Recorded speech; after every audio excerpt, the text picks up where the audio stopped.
Shalom to my brothers and sisters in the body of YAHUWAH, and I bring today some great news and some confirmation so that you can track the solar year, which is very important when you're trying to figure out when do the seasons beginning and end, and also when do the solar year begin and end.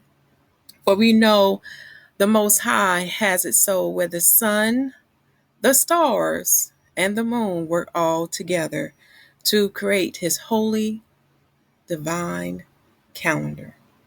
So I'm going to open up the lesson today, and the title of it is Yahuwah's Calendar. And this is part 3 of the 12 signs called Mazzaroth to give you understanding about the seasons. So the title of this lesson again is Yahuwah's Calendar, the 12 signs, Mazzaroth, part 3. And if you have not watched part 1 or 2, I highly recommend that you watch that before this video so you can have the understanding of the things I'm talking about. So let's go ahead and get this lesson started. Let's open up with Genesis chapter 1, verse 14. And Yahuwah said, "Let there be lights in the firmament of the heaven to divide the day from the night, and let them be for signs and for seasons and for days and years." So here, this is confirmation that we are supposed to use the sun, the stars, which are the 12 signs called Mazzaroth, as written in Job chapter 38, verse 31. And we're also supposed to use the moon in order to determine when we should keep his holy feast days. Okay? And I do want to mention this. The Passover, which is called the Feast of I'm sorry, my tongue getting twisted. Passover is called the Feast of Unleavened Bread, which is confirmed in the Bible as well in Josephus, and that occurs in the spring season. Pentecost occurs in summertime, for we know wheat is only ripe in the summertime, and a farmer will verify this also, as well as new wine is only made in the summertime, for grapes are only ripe in the summertime. And the Feast of Tabernacle will fall in the fall season. This is very important for you to know. Also, another confirmation about the zodiac sign, I highly recommend that my people read 1st and 2nd Enoch. Also, you need to read the King James Bible 1611 version, the Book of Jubilees, and the work of Josephus. I find all these sources together will confirm how we should follow and keep Yahuwah's calendar. So this is 2nd Enoch chapter 21, and the summary of this chapter is of how the angels here left Enoch at the end of the 7th heaven and went away from him unseen. Verse 7. And I saw the 8th heaven, which is called in the Hebrew tongue Mazzaroth, changer of the seasons, of drought, and of wet, and of the 12 signs of the zodiac, which are above the 7th heaven. And I saw the 9th heaven, which is called in Hebrew Chavim, where are the heavenly homes of the 12 signs of the zodiac. So this is confirmation again, my people. We are on to follow the 12 signs. And I will explain more in detail in this video. Why? Because the Gentiles are following something different. And that, again, this is why some of my brothers and sisters in the body of Yahushua HaMashiach have different dates for these 3 holy, solemn feast days. Okay? So let us first go to, let's see here.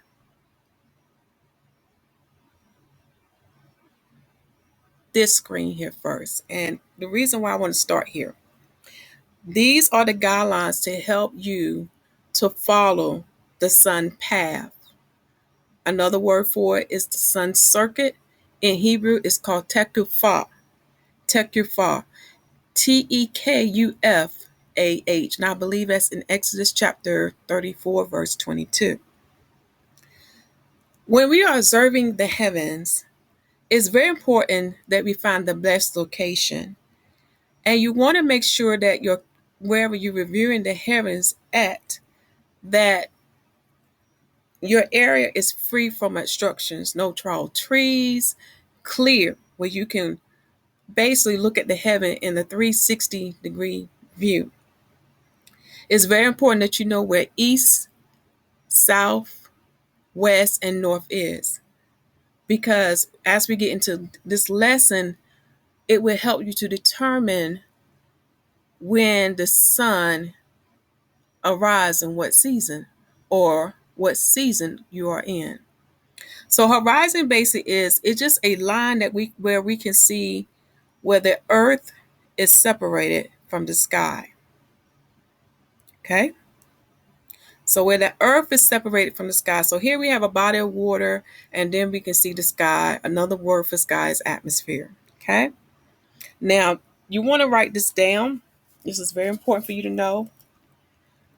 So at dawn, that's when we see the light in the sky. Okay? But there is no sunlight.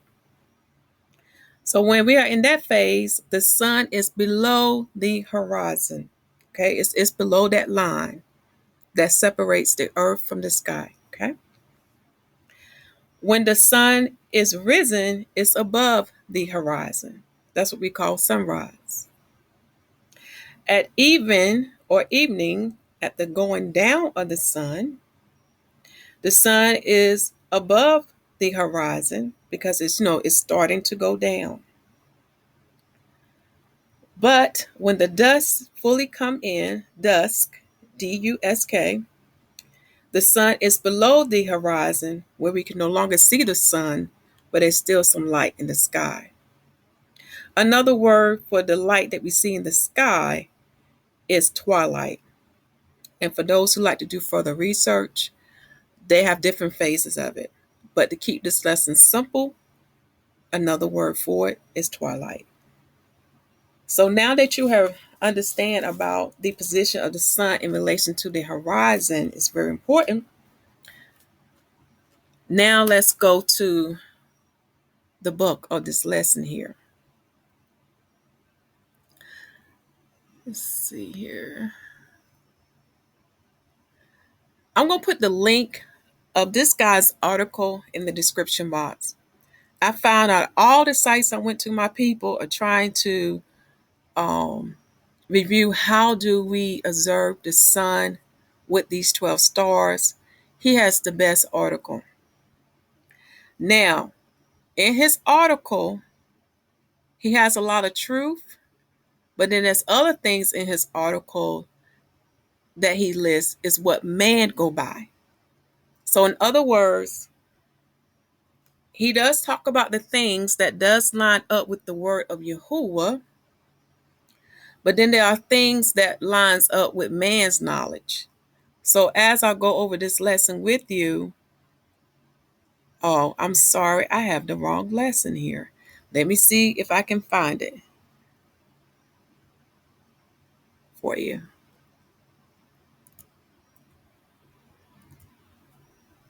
Here it go. And bear with me because I'm going to have to read some of these paragraph word for word so you can understand what he's saying to you. Okay? So the title of his notes is Motion of the Sun. I'm going to start reading at this paragraph here first. Once people figure out how the stars moved, or thought they did, they could turn their attention to the next object, the sun. Unfortunately, its motion isn't easy to understand. So he's talking about the sun motion, the sun circuit, or the sun path. The sun path varies over the course of the year. And it's very important, remember, it takes a year for the sun to complete its circuit. Sometime it rises in the northeast and sometime it rises in the southeast. And what he means by that, when you look in the heavens, my people, there's within the next line, which I'm about to read, there are 2 times in the year where the sun will directly arise in the east and go down directly in the west. So let us keep reading so you can see the next spot. Only on 2 days does it rise directly in the east and set directly in the west. These special dates are known as your equinox. To give you their full names, they are the Vernal Equinox, which is around March the 21st, and the Autumn Equinox, which is around September the 21st. You may recognize these dates as the beginning of the seasons of spring and autumn. These dates, the equinox, have nothing to do with the weather. They have to do with the location of the sun relative to the celestial equator. So let me give you some understanding of what he's saying here. Remember, celestial means what? Heavenly things, things that are in the heaven. So he's talking about the heaven circuit. And there are verses in the Bible to prove that the heaven is formed in a circuit that surrounds the earth. And that's another lesson for another time. But for right now, we're going to say the heavenly circuit has an equator that the sun would come in alignment to. And this is how we get our vernal equinox and our autumn equinox. And if you have read First Enoch, you would know that that's the day when daylight and night is about equal in length. Okay? Also from the study from First Enoch and Second Enoch and the King James Bible and Josephus, we learned that the sun enters 12 signs throughout the year. Okay? So with your vernal equinox, the sun will enter Aries, constellation. And with your autumn equinox, which is fall, will enter Libra, constellation. Write that down, my people. Okay? So that's what he's talking about. He's talking about when the sun enter these 2 constellations and when the sun enter the celestial equator, not the earth equator, the celestial equator. All right? So that's why we have the vernal equinox to fall somewhere somewhere within March. And this is why we have the fall equinox to fall somewhere in September 21st.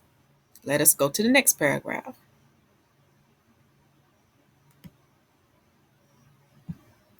Now for the rest of the year, the sun path and its rising and setting locations vary. So it's letting you know it's going to change throughout the year. As seen from YAHUWAH, during the winter, the sun rises in the southeast and sets in the southwest. In the summer, it rises in the northeast and sets in the northwest. So what he's trying to get you to do, notice the position in the heaven when the sun rises and set during the winter in comparison to summer. Remember when Enoch talked about them gates? Okay, about the doors? That's very important because if you notice what door the sun go in or how far it is from the east or from the west, will let you know what season we are in. Let us keep going. There are 2 days when the rising and setting locations, I'm sorry, let me make sure I read, let me reread that sentence so I'm not missing anything. In the summer, it rises in the northeast and set in the northwest.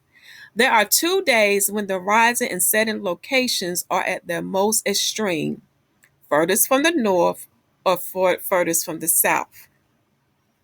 These days are also the dates that the sun travel a path that is also an extreme, very long and high above the horizon, or very short and low to the horizon. That's very important. So let me get you to take some notes here. Now we know with the vernal equinox and the autumn equinox, the sun is going to directly arise from the east and set directly in the west. Write that down. Now we're going to get some characteristics about the winter solstice and the summer solstice.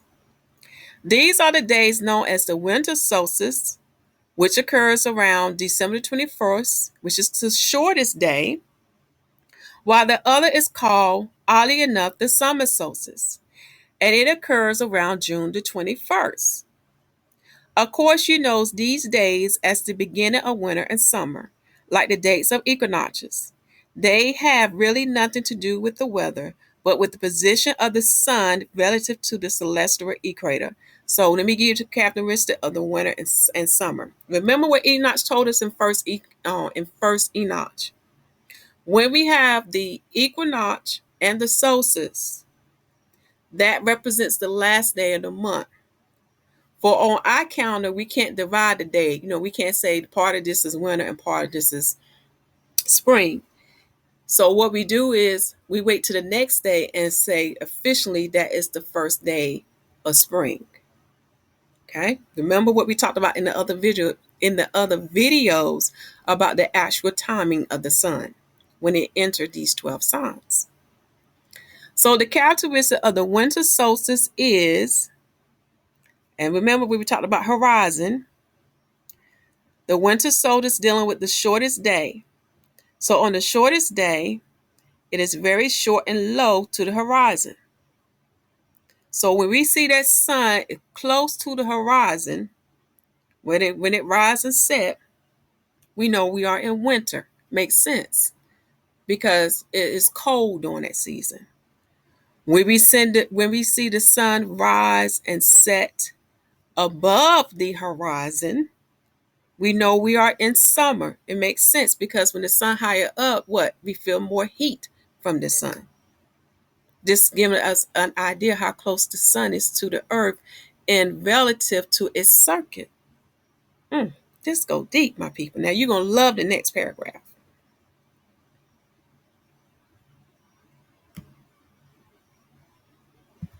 One thing you have to remember about the sun is that it makes it very difficult to see anything else in the sky.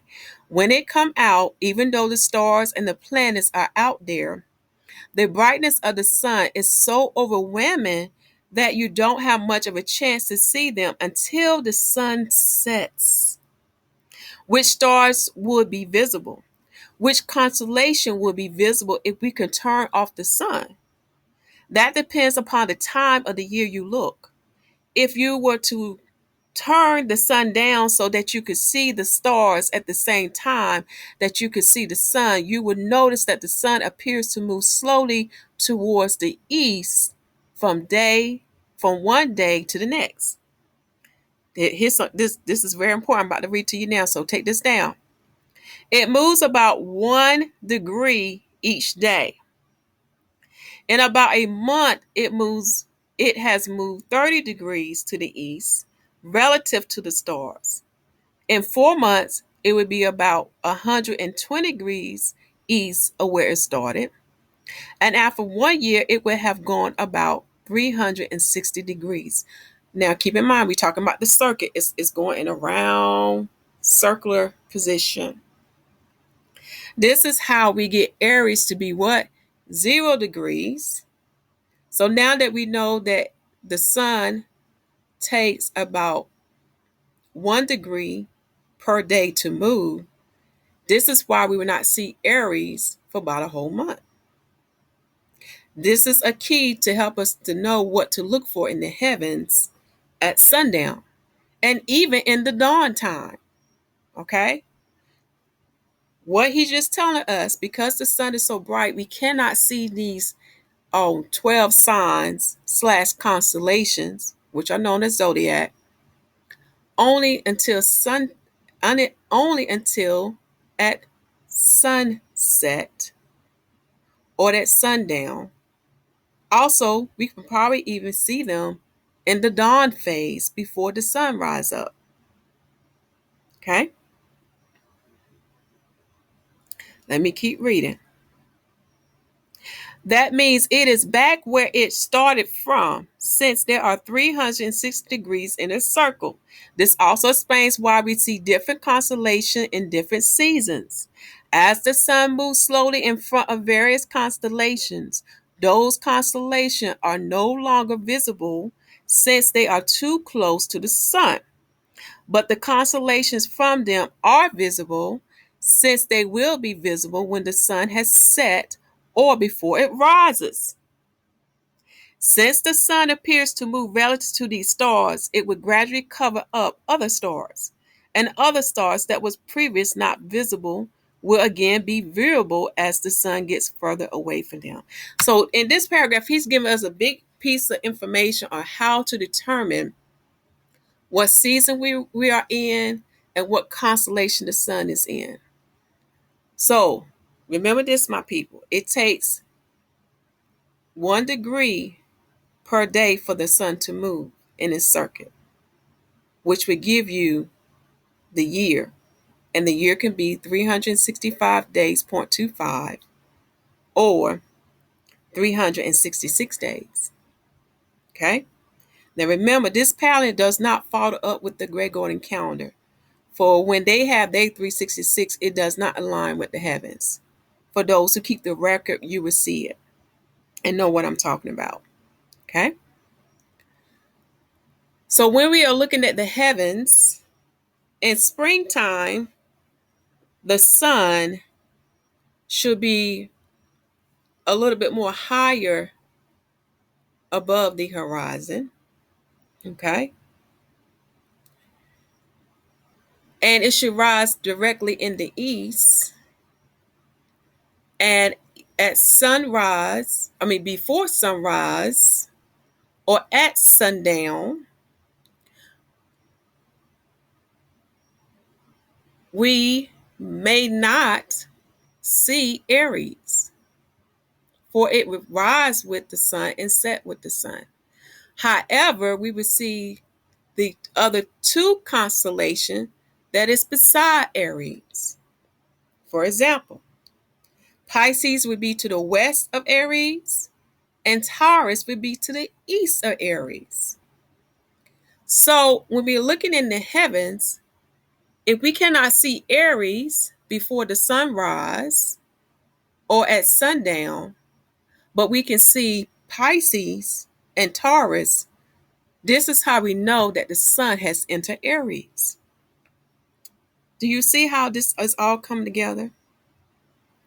In the summertime, the sun will be high above the horizon. That's the line that separates the earth from the sky. And in summertime, the sun will enter Cancer.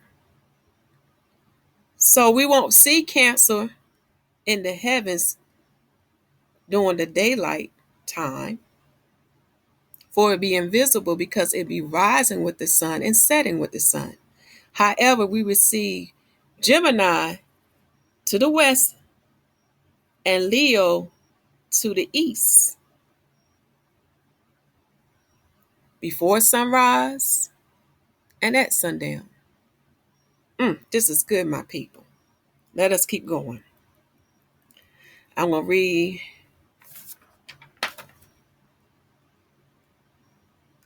this paragraph here, and that would take the main bulk of it, of this article, and then we'll skim through the rest of this article so you can read in your spare time. Actually, the folks in the old days could figure out where the sun would be relative to the stars by looking at the stars, which are visible when the sun set.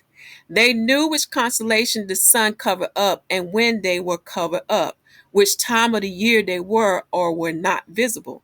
If you were to map out the path of the sun relative to the stars, you would see it as a curved line on the celestial sphere, which is mean heavenly sphere, because the heaven surrounds the earth.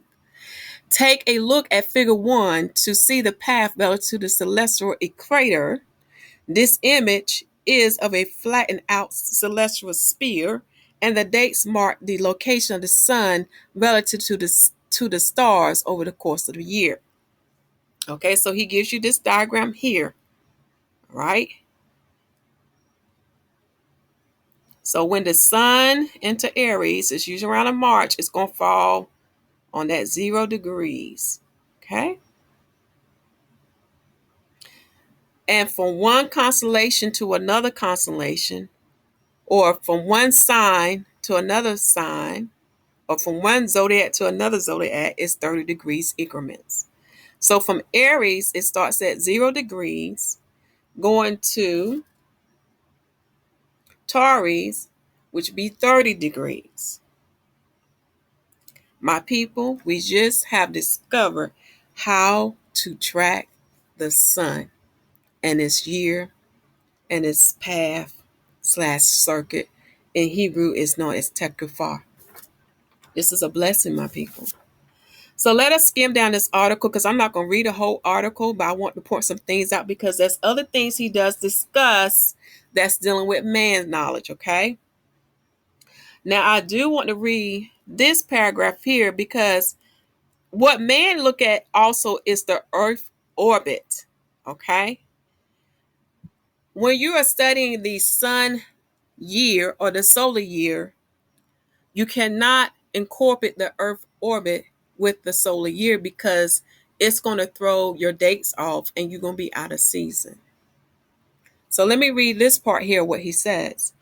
If they are moving, what is? We are. Almost all the motion of the sky are due to the motion of the Earth. The main motion is the rotation of the Earth. We spin around once in approximately 24 hours. That is why we see the stars and sun appear to move in about 24 hours. What about the sun moving eastward relative to the stars over the course of the year? Remember, the sun moves about 1 degree per day. So the sun is moving a little more slower than the Earth in its circuit, okay? And I don't expect everyone to agree with me about how the Earth is moving, but the Earth is moving in other words, the Earth is rotating on its axis. Okay? And I don't expect you to agree with everything what this guy is saying about the Earth, but I'm trying to give you an idea so you know how to observe the heavens to establish your calendar according to Yahuwah's word. Again, we are doing it. We are moving around the sun, and it takes 1 year for us to get back to where we started. This motion results in our seeing the sun in front of the stars of different constellation over the course of the year. So I'm not going to read the rest of this. But basically, I'm going to keep this kind of straight to the point. The Earth do rotate on its axis, so this is why we would see the constellations throughout the night. This is why we can see the constellation at different points of the heavens, and why it's not at the same spot every day, because the Earth is rotating on its axis. But for the sun, how we can track the sun, remember, we got to look at before sunrise and at sundown. And this is how we can determine what constellation the sun is in. Because when the sun enters a certain constellation or one of the 12 signs called Mazzaroth, you will not be able to see it because it's going to set and rise with the sun. However, the constellation that is beside it will be visible before sunrise or at sundown. So you're going to have to look at the two constellations that is beside the one that is invisible because of the sun. Okay? Let us keep going. Let's see what else. Because he talks, he has a lot of great information in here. And he will also confirm that we call these 12, the Gentiles today call these 12 signs the zodiac. Let me see where we need to get here. We will get down to length of a day, solar versus sidereal, because that's very important to verify what I'm telling you now. I want you to read this section in your spare time. However, the reason why solar is different from sidereal, solar is looking at the actual movement of the sun in its own circuit. Sidereal is looking at the movement of the Earth, and this is why they look at how long does it take for us to see that same star in that same position from the earth. So they're looking at the earth moving on its axis. This is why we cannot use sidereal. It's going to throw your days off because it's based off the earth rotation on its axis. So in your spare time, read about that. He also talks about the moon, and keep in mind, with the new moon, the Gentiles say the new moon is a dark moon. However, the Bible and first Enoch, and I believe I want to say the other hidden books too, but definitely first Enoch, your King James Bible, even my YAHUWAH Bible dictionary, all confirm that the new moon is that first silver light we can see from the earth. And when you read the Gentiles literature, they even have some confirmation in it, and they don't even realize that they're saying it. So I'm going to highlight some things to point it out. We all know to see the lunar phases of the month, or to see the lunar phases of the moon, it takes 29.5 days. Now, he will go in details about the actual timing of the moon orbit around the earth, with including the earth movement on the axis, which would equal up to 29.5 days. So he does talk about that. So we both agree in this article that it takes the moon about 29 and a half days to complete its full cycle. In other words, for us to see all its lunar phases. However, on our calendars, we don't say, 29 and a half days. We either say 29 days or 30 days, depending on the phases that we observe in the heavens.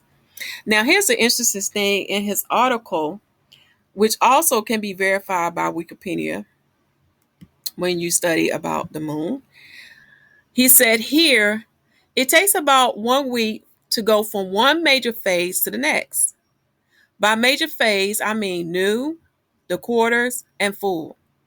If the moon is new today, it will be a first quarter moon in about a week, and a full moon 2 weeks from today. The fact that it takes about 29 and a half days to go through the cycle is the reason there are about 30 days in a month, since many ancient societies used the moon as a timekeeper. So we just have confirmation from Genesis chapter 1, verse 14, and there's many other scriptures in the Bible that would confirm this as well as 1st and 2nd Enoch and Jubilees. Now, here's the thing. This is how we establish our week. It's through the moon. So when you study of the moon, you will learn that especially the 3/4 moon phases has to occur in a certain week.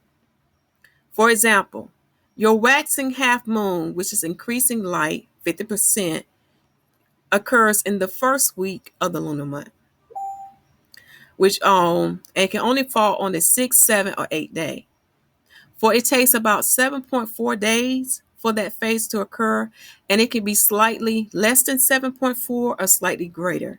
So this is why we add 7 to our new moon day, which is day 1. Add 7 to 1, you get 8. Okay? Again, this is how we get our Shabbat as well.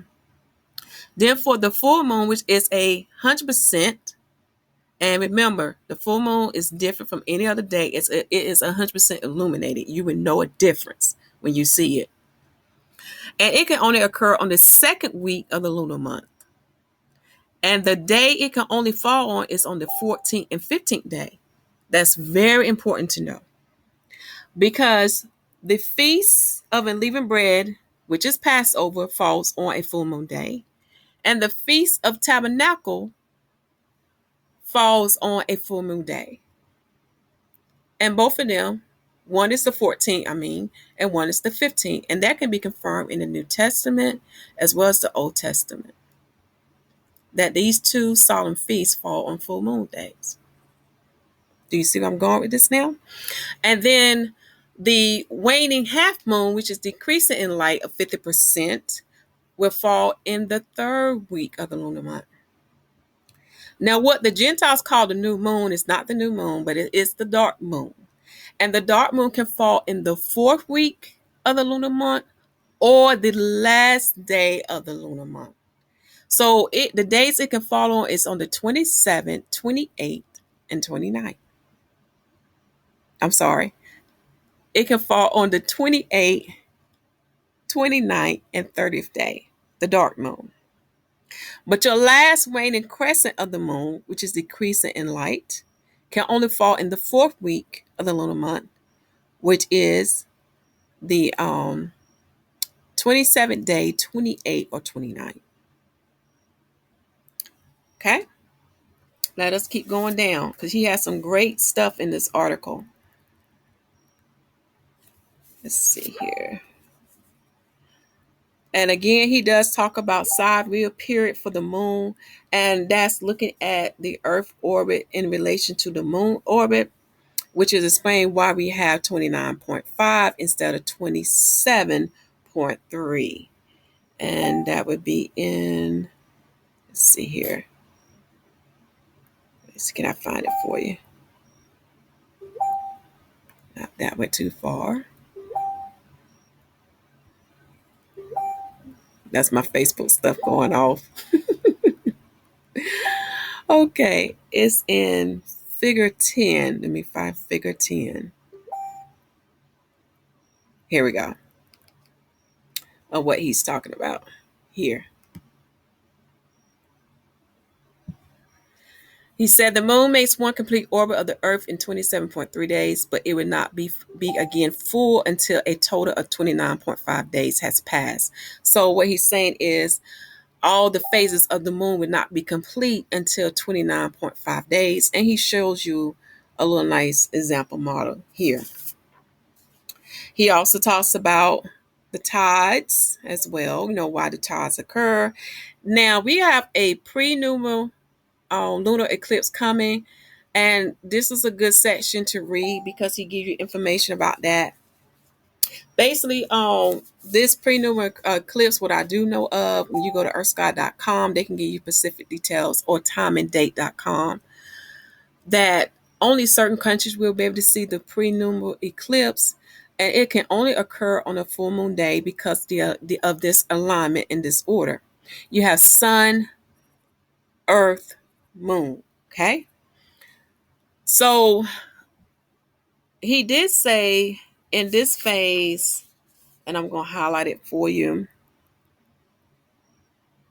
Let's see here. He says, let me see, can I find it here? Begin with.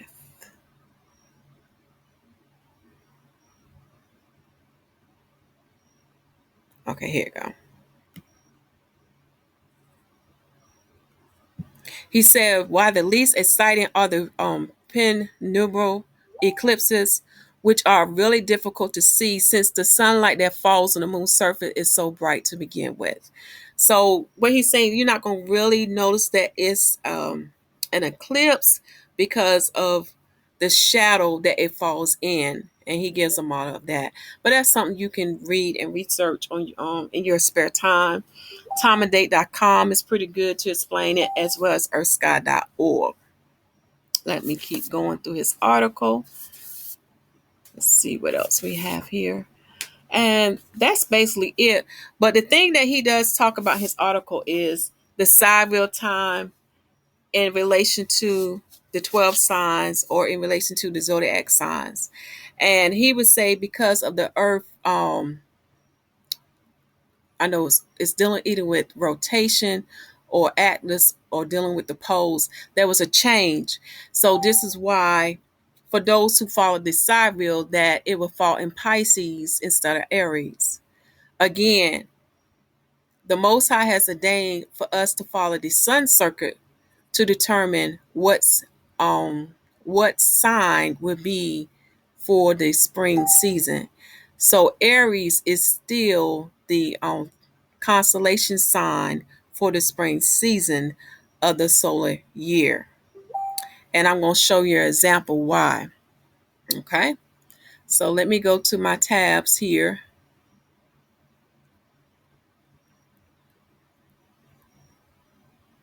Now this is for the year of 2016. It's based off of the tropical zodiac. Again, it's dealing with the sun circuit. So for us, and remember this is Eastern Standard Time. I know for Israel it may be slightly different, but even in Israel it was on March the 20th, and the sun entered Aries at 6:30 a.m. Okay. The thing I want to compare with so you can see the difference by using Cyril, and this is for the year of 2011. So I want you to write this down. The equinox for 2011, the Vernal Equinox, was March 21st, and the sun entered Aries at 1:21 a.m.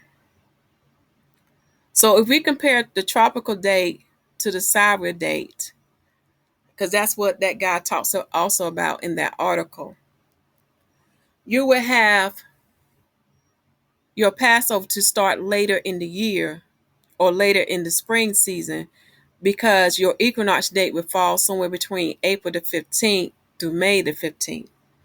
And again, sidereal is based off looking at the stars in the heavens based on the earth movement or the earth orbit or the earth rotation. And this is why it's going to really throw your dates off. And this is the same thing if you're going by the AI, going by the IAU boundaries, that is by Walter Berg. It's going to throw your date off. And you're going to find that you're not keeping your holy feast days either in the correct season or too far or too late in that season. Okay. Another proof is that we have to look at is agriculture. And I thank my brother Ron Devine for his presentation, because he really talks about the other things of how we can make sure that, we're in the right season, because nature does come in alignment with the heavens. And one of the things he does talk about is agriculture. So, for us, for Passover, we do look at barley to make sure the barley will be right, because on the big 16th, we have to have the first fruits of the barley harvest for the sheaf weight offering on the big 16th. And that date can be confirmed by the Bible as well as by the work of Josephus, or what I'm giving you. So if your barley is not right, you cannot have your holy feast. Because remember, the calendar is also based off of agriculture. That's the same thing with your wheat. If your wheat is not right, you cannot make your bread, your two-way loaves for Pentecost. All right? Same thing with the Feast of Tabernacles. It should usually fall on the equinox or after the equinox, because your Feast of Tabernacles should be starting in the fall season and not in the summer season. Because again, that's dealing with your crops, making sure you get everything, gather everything in. Okay? Let me take you to this tab. This came from earthsky.com of what I was saying earlier, and I'm going to read it to you. Of course, a northern hemisphere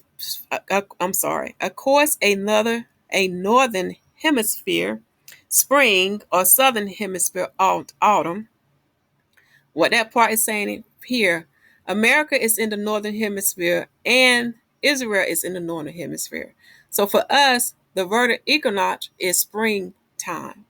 But in the southern hemisphere, like you have for Australia, the vernal equinox for them would be fall. So they're the opposite of us because of the position they are on the earth. Okay, they present the wrong time of year for viewing the constellation Aries, because then the mighty ram is lost in the sun's glare. Aries rises and set with the sun for nearly a month. So this is how we know that the sun has entered Aries on its circuit, because we cannot see it before sunrise, nor can we see it at sunset. So you're going to have to look at what constellations you can see, and and rule out what constellation is invisible. And this is how we know what constellation or sign the sun has entered. The constellation that is invisible or that cannot be seen, we know that is the constellation or sign that the sun has entered. Okay. Now that we have went over to some great points in this lesson, we got to know about the stars. In other words, we have to know these 12 signs. So we got to start get familiar with the how to identify them in the heavens. So here's a little chart. I do recommend that you take the screen, pause it, take a picture, whatever, or look at the site and go to it. I just type in the 12 signs or the 12 zodiac on Google to get a picture for you so you can get an idea what they will look like.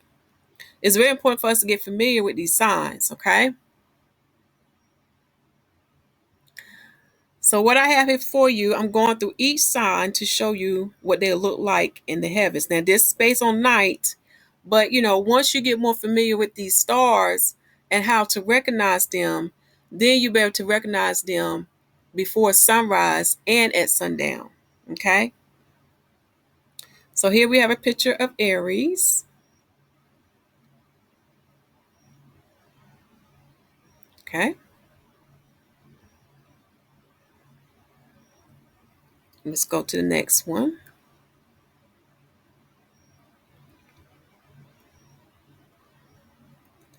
Because remember, to the west of Aries is going to be Pisces. To the east of Aries is going to be Taurus. So the next sign would be Taurus.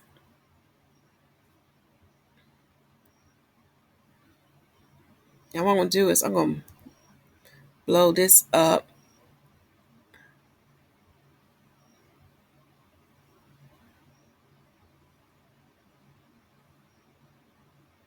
That way you can see it better. So that's what Aries will look like in the heavens. And earthsky.org is a pretty good site to follow because they do try to stay up to date what's going on in the heavens. So, that can help you out as well. So the next sign after Taurus will be Gemini. Let me see, can I find it? Click on my little link here.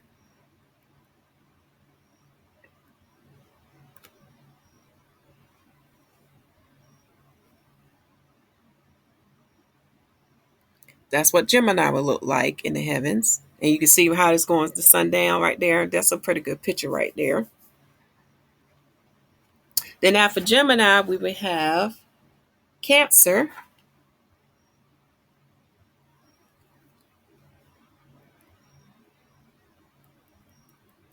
And I just went to wikipedia.com just to get an idea about the pictures.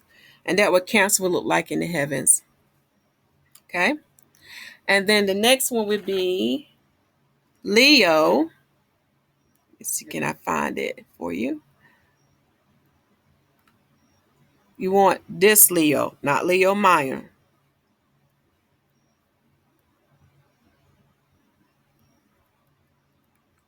And Leo represents the lion. And usually you're going to find Regulus and Jupiter. They would enter this constellation. Regulus, Regulus, represents Yahushua. And I believe Jupiter represents YAHUWAH. And if anybody familiar with Revelation 12, that sign did appear in the heavens, my people. That's how our Father speaks to us. He gave us these signs in the heavens for a reason, and they mean something. Okay?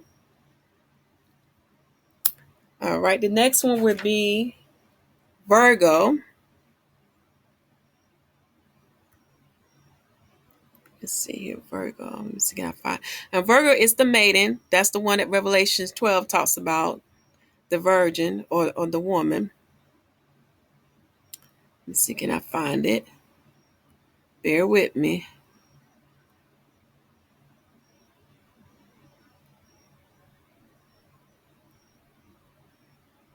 Here we go. Virgo.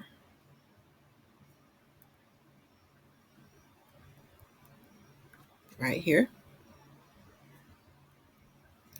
And then we'll go to, after Virgo, we'll go to Libra. That's dealing with your balances or your scales.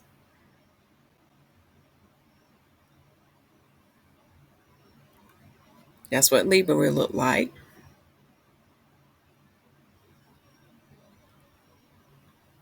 And then after Libra, we got Scorpius or Scorpio. Okay.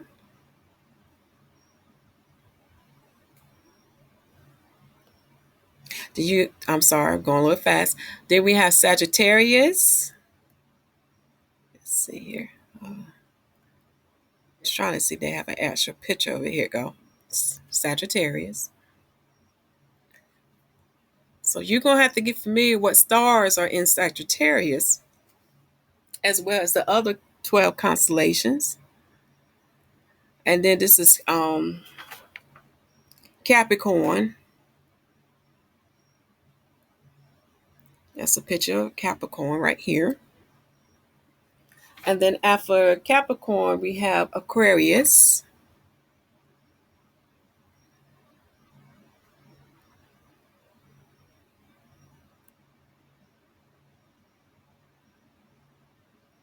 Right here. And then after Aquarius, we have Pisces. And that would be the 12th month of the solar year. And Pisces is the fish. So we need to get familiar on how to spot these constellations in the heavens. So when we view it before sunrise and at sundown, we would know what constellation the sun is in. For whatever constellations we do see before sunrise at sundown, we know we can identify what constellation that has been covered. So it's a way to do this, my people. It can be done. Okay. Also, I just want to make sure I cover all my slides that I have here. Make sure. Talked about the horizon. We talked about Enoch. I'll show you about the difference with sidereal. We know the article. So the last thing I'm going to show you again is the calendar that I have for 2016. Let me see here. Yeah, this is a calendar for 2016 through 2017. But keep in mind, Jubilee started on the 7th month, the 10th day of 2015, and we end on the 7th month, the 9th day, 2016. And I'm not going to go over every detail. Let me go to the second calendar because since we are in the 6th month, I really want you to see this. Right here. This would be our autumn equinox, and the constellation that the sun would enter would be Libra, which is the scales or the balances. And the thing I really want you to really understand about this, for those who trying to keep the feast days at an appointed time, which we call Moedim, or at its correct season. So for those who are starting to keep the Feast of Tabernacle, and we know Feast of Tabernacle start on the 15th day of the month, and even though this is a full moon on this day, okay, and it starts September the 16th sundown to 17th sundown, that's the first day. But notice that this, if you started the Feast of Tabernacle in the 6th month that we are in now, okay, most of your days will fall in summertime. Right here, fall in summertime. We have 1, 2, 3, 4, 5, 6. So this is when the sun is entering Libra. And you remember I said that you can't really split the day. You can't say part of this is summer, part of this is fall. We usually say the next day is fall. That's when fall begins. So we have 6 days of the Feast of Tabernacle that will fall into summertime. And then you have 1 day of it that will fall into fall. And then on your Great Assembly Day, it will fall into fall. And when I look back in the year of 2015 to 2016, our Feast of Tabernacle came after the fall equinox, right in line, perfectly. So this is something, my people, you really want to take a look at.